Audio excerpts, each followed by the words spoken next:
आज मेरा last paper था, लास्ट पेपर खत्म हो गया। अब पेपर खत्म हो गया, अब देखो क्या करते हैं, ये करते हैं।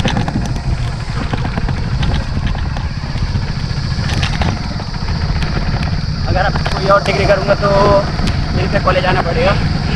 अगर ड्रॉप आउट कर दूँगा, ड्रॉप कर दूँगा फिर कॉलेज तो मतलब फाइनल हो गया, मतलब बीए कंप्लीट हो गया। अभी इसका रिजल्ट आना बाकी है, मतलब पेपर एग्जाम क्लियर हो गया। रिजल्ट अगर रिजल्ट तो पास रिजल्ट सही आएगा, मुझे बताएं रिजल्ट का होगा ये तो अच्छी है। करना क्या अपना ट्राई करना पड़ा।